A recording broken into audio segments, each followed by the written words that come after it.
ఆంధ్రప్రదేశ్లో సార్వత్రిక ఎన్నికల్లో వైసీపీ ఓడిపోవడానికి కారణం సజ్జల రామకృష్ణారెడ్డి అంటూ కొంతమంది వైసీపీ నాయకులు సజ్జల మీద తీవ్రంగా విమర్శలు చేస్తున్నటువంటి నేపథ్యంలో సజ్జల రామకృష్ణారెడ్డి మాత్రం వైసీపీ ఓడిపోవడానికి కారణం నేను కాదు, సీఎంఓలో ఉన్నటువంటి అధికారులు, ముఖ్యంగా ధనుంజయ రెడ్డి వల్లే ఆంధ్రప్రదేశ్లో వైకాపా ఓటమిని చవి చూడాల్సి వచ్చింది అంటూ ఆయన కొన్ని వ్యాఖ్యలు చేసిన నేపథ్యంలో ఈ అంశం మీద మనం చర్చించుకునేటువంటి ప్రయత్నం చేద్దాం. ప్రస్తుతం మనతో పాటు ఉన్నారు ప్రముఖ రాజకీయ విశ్లేషకులు నిమ్మగడ్డ సీతారత్న కుమారి గారు. మేడంతో మాట్లాడదాం.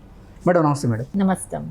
ఆంధ్రప్రదేశ్లో వైకాపా ఘోర ఓటమిని చవి చూసిన నేపథ్యంలో వైసీపీ ఓటమికి కారణం సజ్జల రామకృష్ణారెడ్డి అంటూ కొంతమంది వైకాపా నాయకులు ఆయన మీద తీవ్రంగా విమర్శలు చేస్తూ ఉన్న నేపథ్యంలో అసలు తప్పు నాది కాదు, నాకేం తెలియదు, వైకాపా ఓడిపోవడానికి కారణం సీఎంఓ ఆఫీస్లో పనిచేసేటువంటి కొంతమంది అధికారులు, ముఖ్యంగా ధనుంజయ రెడ్డి వల్లే వైసీపీ ఓడిపోవాల్సి వచ్చింది అంటూ ఆయన చెప్తూ ఉన్నారు సజ్జల రామకృష్ణారెడ్డి గారు.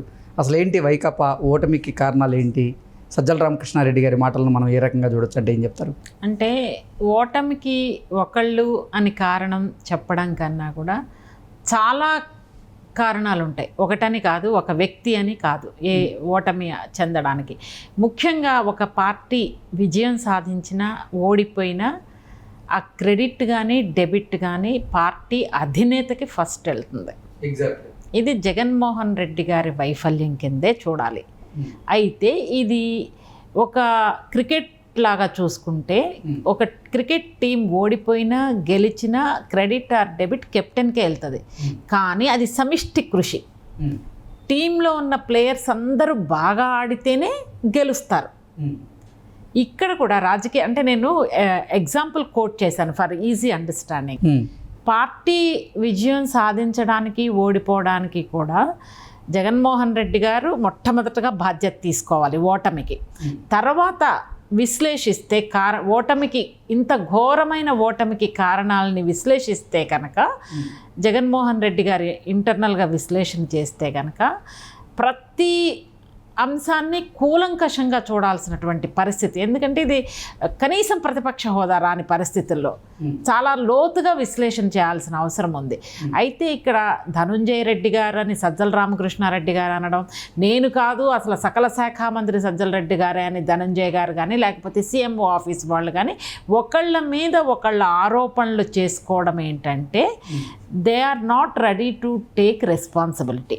ఓనర్షిప్ అనేది తీసుకోవడం లేదు, బాధ్యత అనేది తీసుకోవడం లేదు. ఘోరం జరిగింది కాబట్టి ఒకళ్ళ మీద ఒకళ్ళు తోసేసుకుంటున్నారు. అంటే ఈ ఇళ్లలో ఎవరు నాయకులు లేరు, కింద స్థాయిలో తోసేసుకుంటున్నారు. నాయకుడు అనేవాడు ఓటమికి బాధ్యత వహిస్తాడు, యాక్సెప్ట్ చేస్తారు, విశ్లేషించుకుంటారు, రెక్టిఫై చేసుకుంటారు, మళ్ళీ ప్రజల్లోకి వెళ్తారు. ఇక్కడ జరిగింది ఏంటంటే ఒకటి కాదు రెండు కాదు, తప్పులు ఓటమికి 1,00,000 కారణాలు ఉన్నాయి. ఒకటి చూస్తే కనుక ఫస్ట్ జగన్మోహన్ రెడ్డి గారు ఆయన మంత్రుల్ని అరాచకాలు చేస్తుంటే కంట్రోల్ చేయలేదు, అడ్డుకోకపోవడం. కంట్రోల్ చేయట్లేదు అంటే మీరు ఇండైరెక్ట్గా వాళ్ళు చేసినటువంటి తప్పుల్ని మీరు ప్రోత్సహిస్తున్నారు.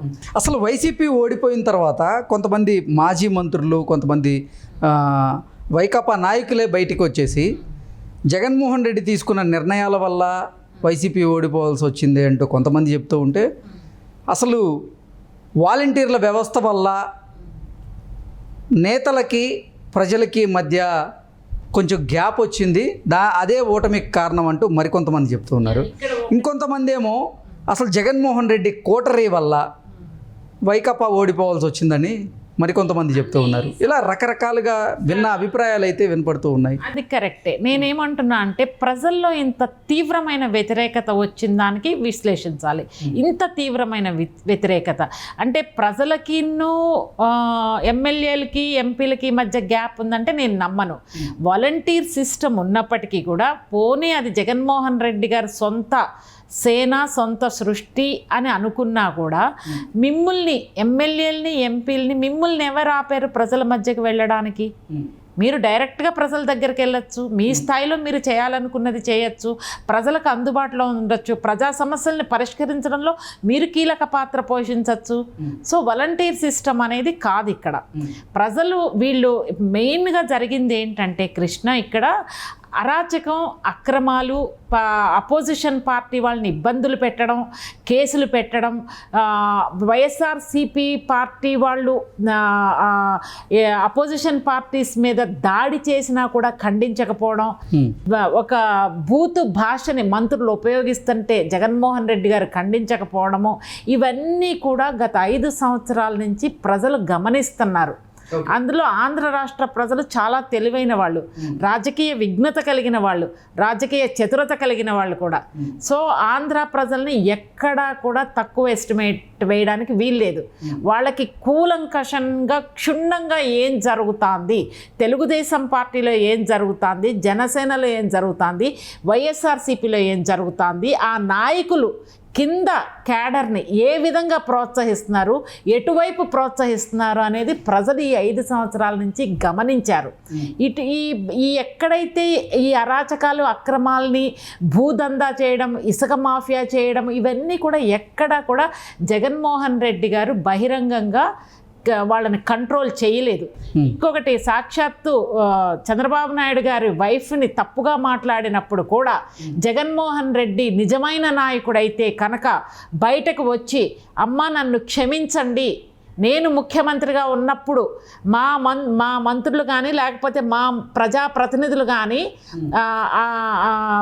అడ్డగోలుగా అవమానించడం అనేది నేను యాక్సెప్ట్ చేయను, నేను దీన్ని ఊరుకోను, వాళ్ళ బహిరంగ క్షమాపణ చెప్పిపిస్తా, ముఖ్యంగా ముందు మీరు నా క్షమాపణని స్వీకరించండి అని జగన్మోహన్ రెడ్డి గారు విఘ్నతతో మాట్లాడి ఉంటే కనుక ప్రజల దృష్టిలో జగన్మోహన్ రెడ్డి గారు పైకి వెళ్ళేవారు. కానీ ఒక్క మాటన్నా మాట్లాడారా? ఒక్క మాటన్నా బయటకు వచ్చి క్షమించమని అడిగారా? ఎక్కడుంది ఆ విఘ్నత? ఎక్కడుంది ఆ రాజకీయ పొలిటికల్ మెచ్యూరిటీ? ఎక్కడుంది? మీరు ఎవరిని మాట్లాడుతున్నారు? మీరు ఎన్టీ రామారావు గారు కుమార్తెని, చంద్రబాబు నాయుడు గారు వైఫ్ని ఇలాంటి దౌర్జన్యాలు, దుర్మార్గాలు, చేసిన పాపాలు అన్నీ కూడా ఆయన ఓడిపోవడానికి, ఆయన పార్టీ అపోజిషన్ లేకుండా ఉండడానికి ప్రధానమైన కారణాలు అరాచకాలు, అక్రమ పాలన, బూతు భాష, చంద్రబాబు నాయుడు గారిని జైల్లో పెట్టించడము, మేడంని అవమానించడము, ఇవన్నీ ఒక ఎత్తు అయితే రెండోది సకల శాఖ మంత్రి సజ్జల గారు, ఆ ధనుంజయ రెడ్డి కనీసం జగన్మోహన్ రెడ్డి గారిని కలవనివ్వకపోవడం అంటే జగన్మోహన్ రెడ్డి గారు ఏం చేయాలి? నువ్వెవరిని ఆపకు, నా ప్రజలు నన్ను ఓటేసి 151 సీట్లతో గెలిపించారు, ప్రతి ఒక్కరిని ఎలో చెయ్యి అని చెప్పచ్చుగా జగన్మోహన్ రెడ్డి గారు. ఏ రోజునన్నా ప్రెస్ మీట్ పెట్టారా? ఏ రోజునన్నా ఎంపీలకి ఎమ్మెల్యేలకి అవకాశం ఇచ్చారా? ఒకవేళ ధనుంజయ రెడ్డి గారు ఆపినా కూడా ఎందుకు నా దగ్గరికి రావడం లేదు అని ఆలోచన విధానం జగన్మోహన్ రెడ్డి గారికి ఉండదా? ఏంటి ఎవరు ఆపుతున్నారు ఎంపీలని, ఎమ్మెల్యేలని పిలవండి, నియోజకవర్గాల్లో ఏం జరుగుతుందో నేను తెలుసుకోవాలి, వాళ్ళకి నా అడ్వైస్ అవసరము, నేను సూచనలు ఇవ్వాల్సి ఉంటుంది అని చెప్పే అవకాశం జగన్మోహన్ రెడ్డి గారికి ఉంది కదా. ఎందుకు చెప్పలేదు? ఎందుకు ప్రెస్ మీట్లు పెట్టలా? ఎందుకు ప్రజలతో డైరెక్ట్ సత్సంబంధాలను పెట్టుకోవాలా?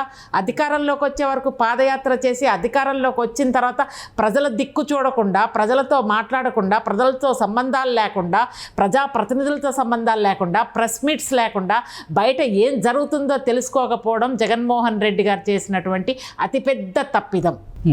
సో డెఫినెట్గా కెప్టెన్నే బాధ్యత వహించాల్సి ఉంటుంది, పార్టీ సుప్రీమే బాధ్యత వహించాల్సి ఉంటుంది, అందులో డౌటే లేదు.